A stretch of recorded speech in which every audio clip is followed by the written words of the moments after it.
Welcome to Heaping Spoonful, a twice-monthly conversation with restaurateurs, chefs, growers, and others who have helped generate the legends associated with the eateries across the Mid-South.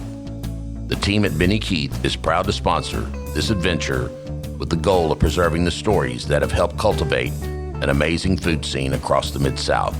So kick back and enjoy a Heaping Spoonful. Hello to everyone today. I'm Kelly Bass, your host here on Heaping Spoonful, and I hope you're ready to hear from a man whose family runs one of Arkansas's most beloved and esteemed restaurants, Feltner's Whatta-Burger in Russellville. I've eaten many of those custom-made classic dairy bar burgers, and over the 3+ decades I wrote about restaurants for a couple of Little Rock newspapers, and then for a couple more local magazines, I got the chance to write about it and not just eat there. But I will tell you, I appreciate Benny Keith Foods giving me the chance to talk to many of the great chefs and restaurateurs across the Mid-South on Heaping Spoonful. So y'all settle in for a good time today. Here to tell us what's helped Feltner's Whatta-Burger thrive for all these years, all these decades, is Randy Ellis, who with his wife Missy runs the place. So welcome, Randy. Yeah, great to be with you today. I appreciate it. First things first, Randy, while we focus on chefs and restaurateurs across the Mid-South, there are Heaping Spoonful listeners all over the country, and we hope all over the world and beyond if that's possible. So when they hear that we are featuring a man whose family operates Whatta-Burger, they might naturally think we're talking about the Texas-based hamburger chain that actually nowadays has 5 restaurants in Arkansas. 4 of them are not terribly far from where you are in Russellville. Now, I will say the Whatta-Burger chain based in Texas was founded in 1950 in Corpus Christi and now has 845 locations in 10 states, including, and this is hard to believe, but it shows how big Texas is, 692 in Texas alone. So your late father-in-law, Bob Feltner, opened the restaurant that you and Missy and your family run in late 1967. Do you think when Bob came up with the concept and the name for Whatta-Burger that he even knew about the Whatta-Burger chain in Texas or not? I believe he knew about it, but he did change the spelling a little bit, so it has been a problem ever since day one, but the base... Y'all have an extra T and a hyphen that they don't have. Yes, sir. So, so I obviously, so here we go, 1967 was a very long time ago, and of course they started in 50, and all of us who grew up in Arkansas are not confused because I certainly never knew anything about that when I was already coming and eating your burgers. But do you have many people who show up at your restaurant thinking that it's part of that chain? Oh, there's people that, especially out of Texas, that has questions and makes comments, but we explain to them and get everything straightened out. And yeah. Well, the good news is I've never had a Whatta-Burger from the Texas chain. I heard they're pretty good, but yours are exceptional. So I'm sure no one who stops in thinking they're going to get that Whatta-Burger is upset with what they get at your place. And I'm sure, again, you've been involved in the business a long time. We'll talk about it, but I know you've talked about it. At some point, did the Whatta-Burger Texas folks and the Feltner family and you guys come up with an agreement about we're going to be fine with this? Or what was that?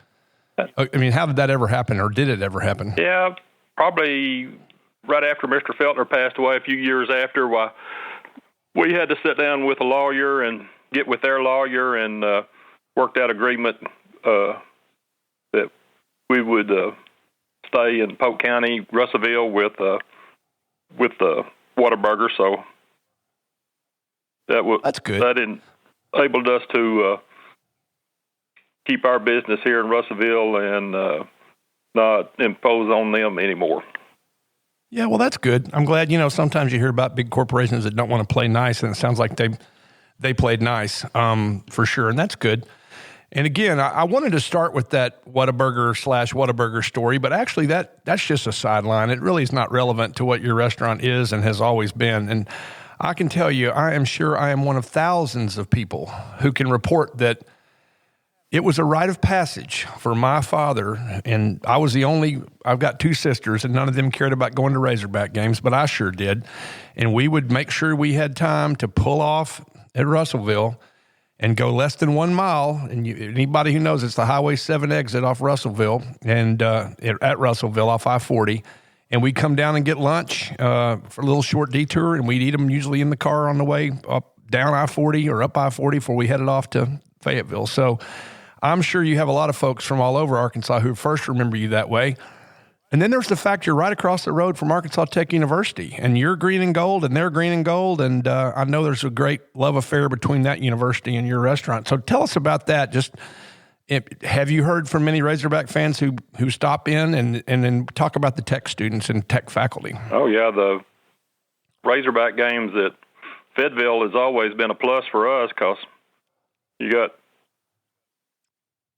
capacity of 80,000 plus up there, and so there's a lot of people coming out of Little Rock Way that coming up I-40, and they want to stop and get a hamburger, or if it's an early game, well, they stop coming back, and so that's a big plus for us. And then having a college right across the street with all the activities has always been a plus. So it's good to have a restaurant in a college town and get some of the benefits from it. Sure. Well, again, there's no telling how many gazillion Tech alums there are all over Arkansas with their own Whatta-Burger stories. And then there's your connection to the local community. Again, the internet makes research for these Heaping Spoonful episodes pretty easy to do, and lots of information out there. But everywhere I look is people talking about your family and your restaurant being nice to them. Sponsoring sports teams. Obviously a lot of teenagers in that town got their first jobs working at your restaurant, and then providing food for emergency workers and people down on their luck. Are those principles that are that sound like they've always been with the restaurant, and they kind of started with your father-in-law? Oh, yes, sir. He was very generous with helping out whenever he could, and, he was raised sort of back there when times wasn't all that good, and so he's always wanted to do good for the community, and it's a give situation. We depend on the customers here in Russellville, and so we like to give back and help when we can.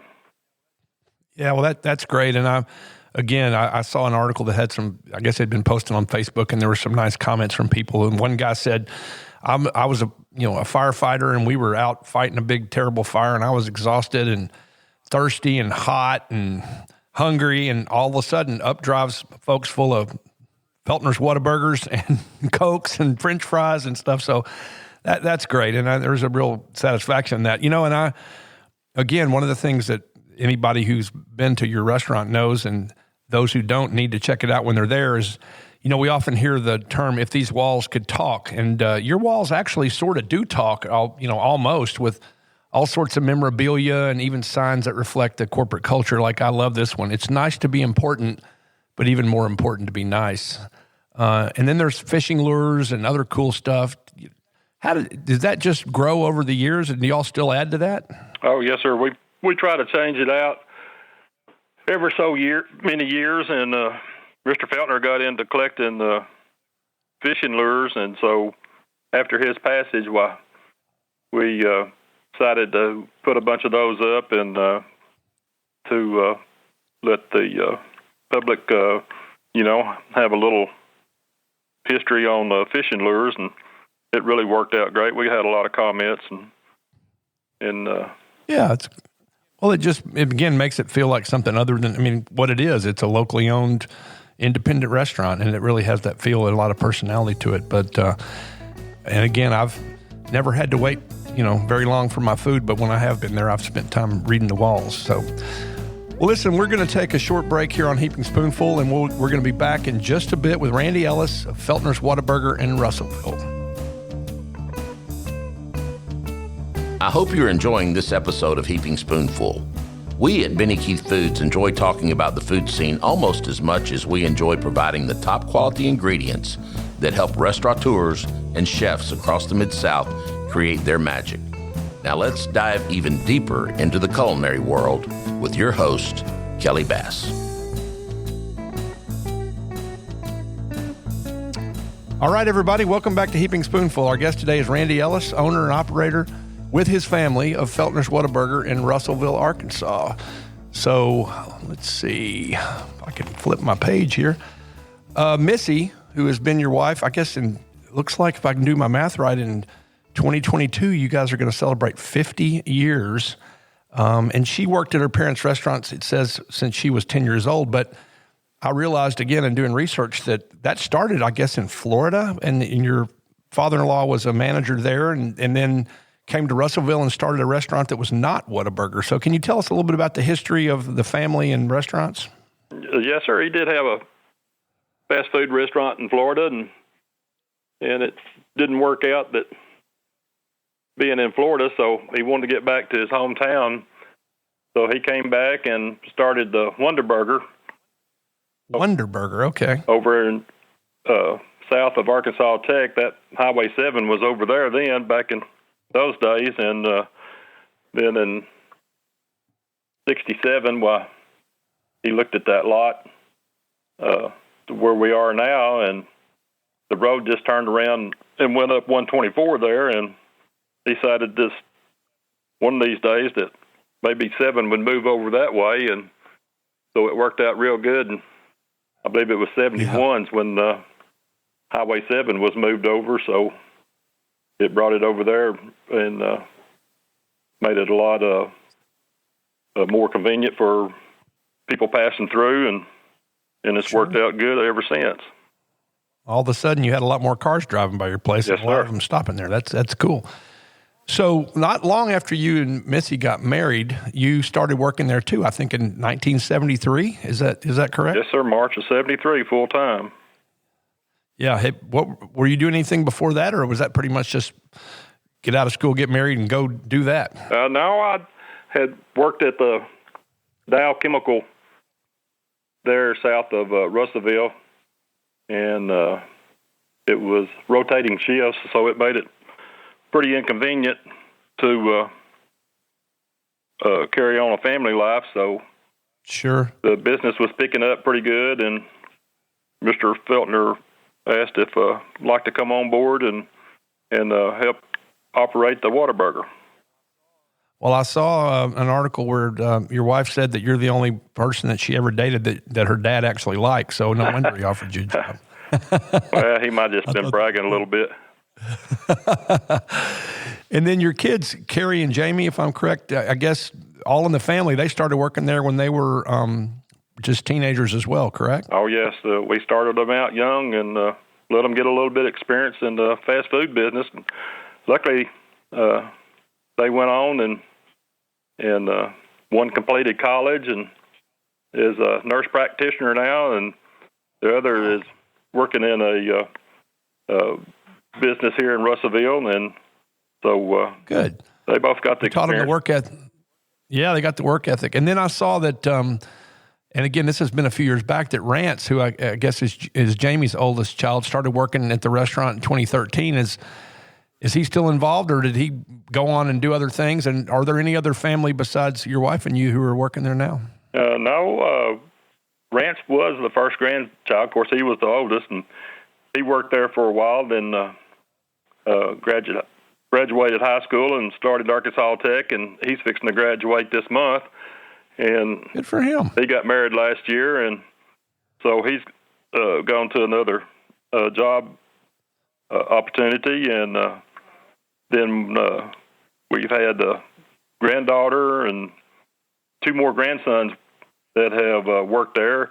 And wow. Right now, there's none more, so we've got 2 more that could possibly fill in one of these days. So it's yeah. Well, you got a good stable of prospects there. So your kids have been active, providing you guys some grandkids. So that's really, really cool. You know, one thing that I read a lot of different articles and things that people talked about Whatta-Burger, and of course I have my own experiences there. But one was the ordering system, which was credited early on. You know, people have said that's one reason you all were able to move a volume of people through your restaurant, because it's not typically fast food like you think of McDonald's or somewhere. In other words, you guys are making burgers and other food when it's ordered. You're not making a big row and sliding them into a heat tray and, hoping somebody orders them. So it all starts with a white paper bag, right? Can you kind of explain just the process of how that works? Yes, sir. When you come through the door, you're greeted with a young person that's in charge of taking your order and get it on the sack, and they pass it back, and then the person working the bun side puts that on, and if they have other French fries or onion rings or anything, they're called out to the fry guy, and it's put up on a rack there in front of the board, and we start the order. Nothing's pre-made, so it's everything's fresh, and the burgers come off and they're sacked up, and by then the lady at the cash register person has their drink order and they're paid, and so they either hand them their order or their order's taken out to them, and they're ready for the next person. Wow, that's a good assembly line. It's worked well for you guys for decades, for sure. Now, anybody who takes a look at your website, which is actually a really good website, and looks at your menu, sees that you've got a big menu, and you got burgers in many sizes. So you got your singles, your doubles, and your triples, with or without cheese, but you got a regular and then a Whatta-Burger. Does that just mean that the whole thing's bigger around or more diameter? Is a Whatta-Burger just a bigger burger in diameter than a regular burger? Our Whatta-Burger is 5-inch bun with a 1/4 pound of meat. And our regular burger is a 4-inch bun with a little bit over 2-ounce pound of meat. So you consider the small one for a child or somebody that's just not really wanting the bigger. And of course, we can go all the way up to a quad. Anything over that, we have troubles getting it wrapped up. So we try to stop it there. Yeah. I will tell you, in my younger days, I might have attempted a triple Whatta-Burger, but I think I'd be going with a single now. I've learned my limits a little bit, or I've learned what it feels like to continue to drive up I-40 after eating a burger that size.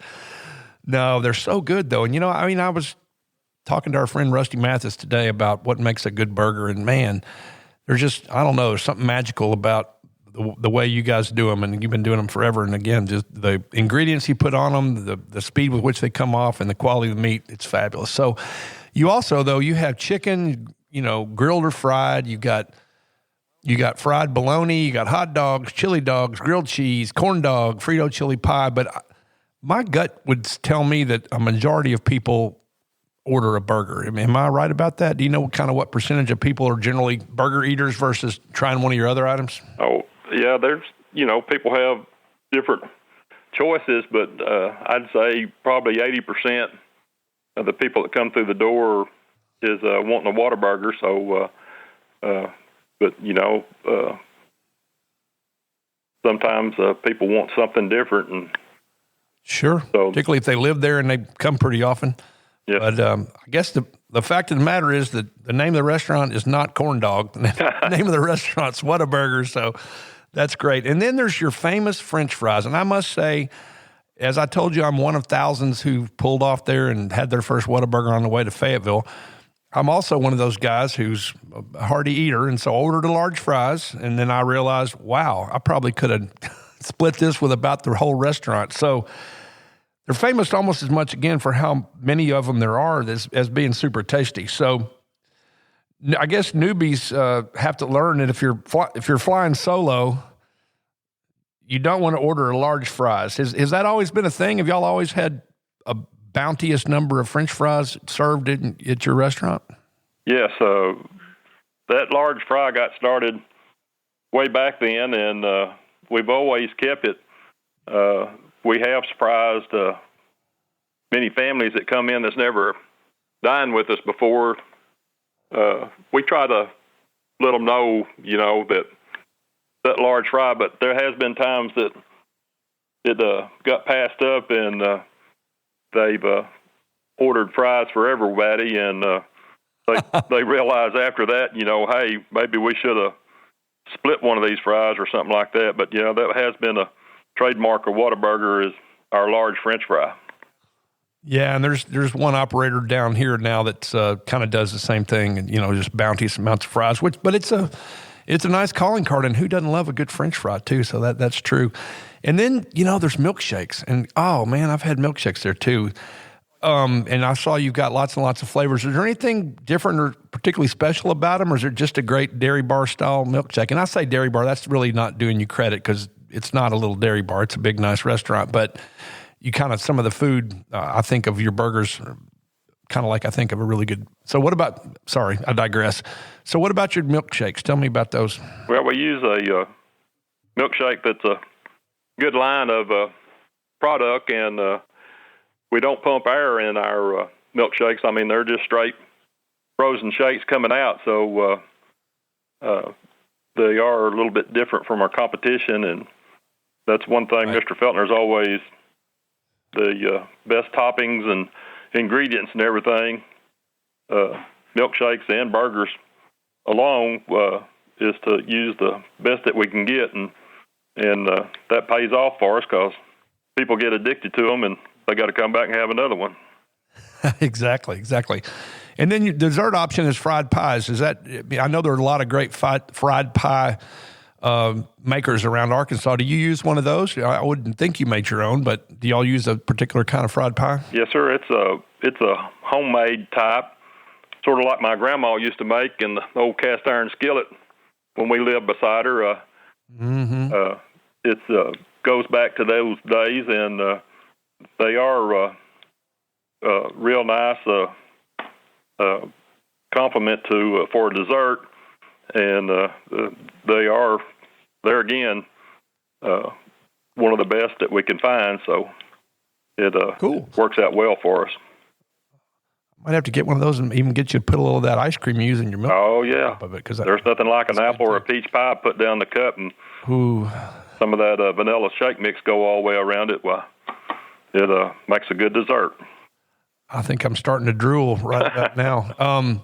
Well, we've talked today about a lot of different factors that likely can be attributed to the long-term success of your restaurant and the number of loyal fans you have. But you guys now we're recording this in early December of 2020. So if my math is right, you all have been open for 53 years, and you've been there for most all of them. So what would you say if someone said, what do you think your secrets to your success have been? What factors would you list? Well, we try to treat everybody like we do want to be treated, and so that's always been a big plus for us. And to have consistency and quality and quantity has paid off over the years, and you got to have that repeat business, and we've had a bunch of good loyal customers that keeps coming back if they're passing through town or if they live in town. Why they support us, and so that's how it's worked over all these years, is having that repeat business. Right.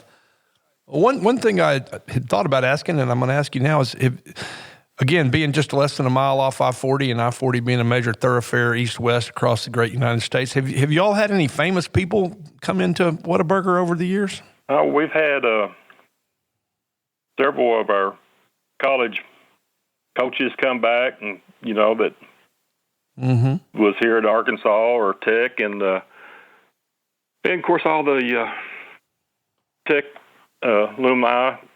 It's always good to see those after years and years they've been out of college. And sure, we've had Bill Clinton and and some of the governors and Lieutenant Governor Winnie Paul Rockefeller liked to visit us, and Paul Eels was a big fan.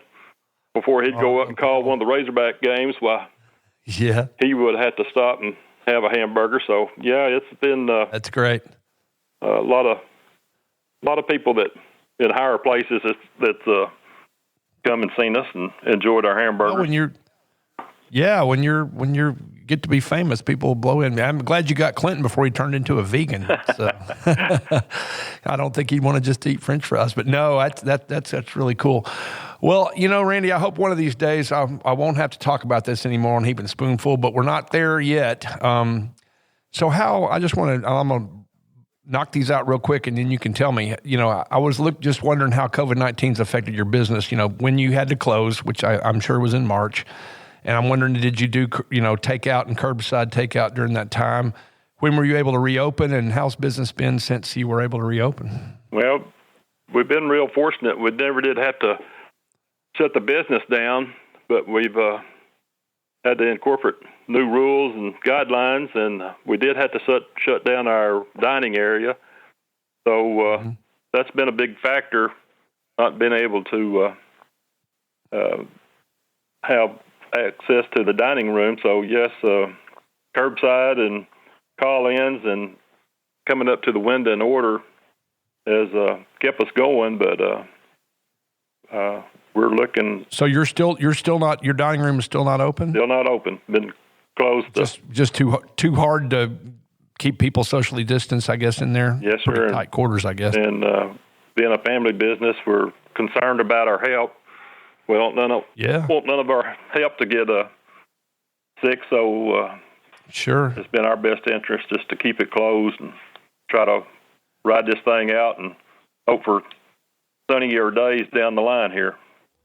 Well, we'll definitely get them. It's just a matter of when, not if. And you already, again, I know had a good takeout business. I've actually been part of that business too, and just walked up and gotten it through the window. So that's good. Well, listen, Randy, I really appreciate you taking time to tell us all about Feltner's Whatta-Burger in Russellville, Arkansas. For those you who are not Arkansans, continued good luck to Missy and you and the rest of the Whatta-Burger family. Thanks to all of you listening to Heaping Spoonful today. We post new episodes on the first and third Tuesday of each month. So continue to check us out. Thank you all very much. We hope you enjoyed this episode of Heaping Spoonful.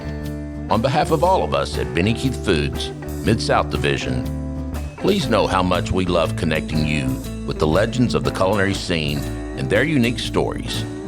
I look forward to the next time we can offer you another Heaping Spoonful.